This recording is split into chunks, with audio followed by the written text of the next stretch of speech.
answering as many questions as possible sa isang video about freelancing while we are camping. Such a beautiful place. So anyway, simulan natin dito, paano mag-compute ng rate para magka-idea kami. Ang pagko-compute mo kung magkano i-charge mo sa mga clients mo ay pwede mong i-base as a business na ba siya, or pwede ka mag-check ng mga rates sa mga platforms like Upwork or Epic Career. I even created one whole video dito sa YouTube account ko kung paano nga ba mag-compute ng rate. But let me share with you yung pinakamadali para sa akin kasi ito yung ginagawa ko even before. First step is kino-compute ko lahat ng expenses namin for one whole month. So magkano yung cost of living namin, bills, groceries, tuition, savings, tax, everything. And then I multiply it by 2. And then I divide it by the number of hours na willing ako mag-work. So halimbawa, gusto ko mag-full-time, so 160 hours. Kung part-time lang naman ang gusto ko, 80 hours lang. Pagkatapos, kung ano yung lumabas, i-divide ko siya by the number of, or by the, by a conversion rate. So halimbawa, yung client is UK, edi i-divide ko siya ng conversion rate by pounds.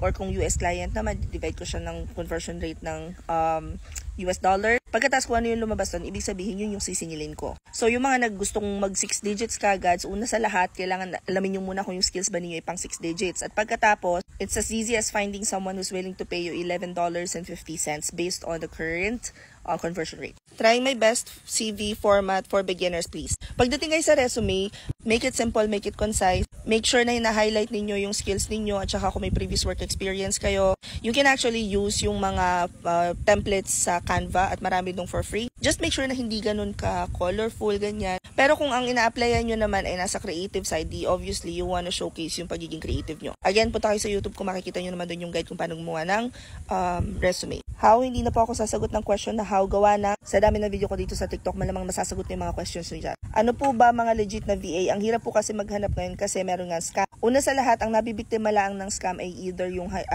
naghahanap ng easy money or yung hindi nagre-research or may kakulangan pa talaga sa kaalaman. Ang legit na VA work, kayo ay acting as, kagaya nga nung sabi doon sa news, para kayong secretary, meron kayong mga client na nasa US. Maraming red flag kagad para malaman nyo na scam kasi una, kapag masyadong madali yung work na sasabihin, babayaran kayo ng malaking malaki. Pangalawa, kapag siningalan kayo ng pera, kailangan nyo magbayad para sumahod for whatever reason they would say system or what not, no. Kung wala talaga kayong alam sa freelancing or sa VA world, I highly recommend na mag-research muna kayo. Pagpunta kayo sa link sa bio, kung makikita nyo doon may mga free resources doon, i-check nyo muna yon kasi baka pwede na kayo maging VA kung mataliktik talaga yung utak ninyo sa pag-research.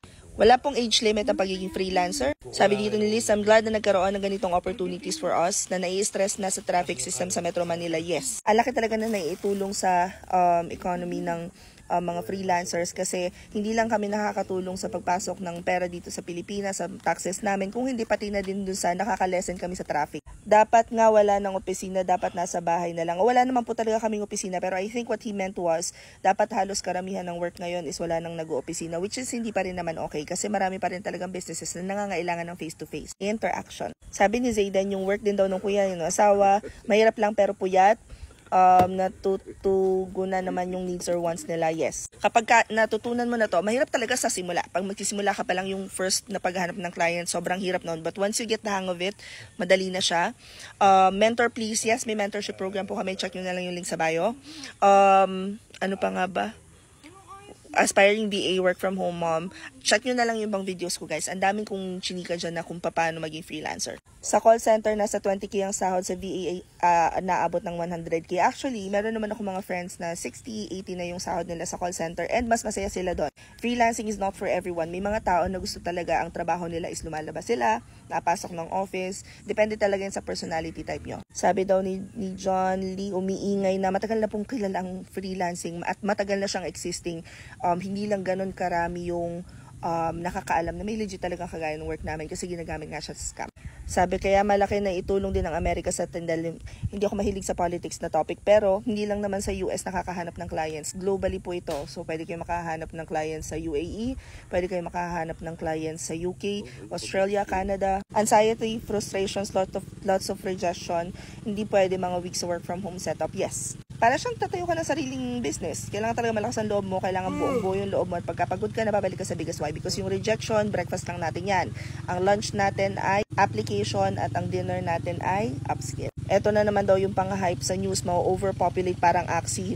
Napakalaki po ng diferensya ng virtual assistants at freelancing sa Axie. Ang Axie ay crypto. Alam naman natin, obviously, pag mag-invest tayo sa mga ganyan, yan talaga ay high risk. Ang freelancing po ay business. You're providing service to clients globally. Hindi siya Axie. At hindi namin hina-hype yun. Pumayag ako ma-interview para mas maraming tao ang makaalam na may ganitong opportunities dahil hindi naman namin ipagdadamot yung bago sa buhay namin.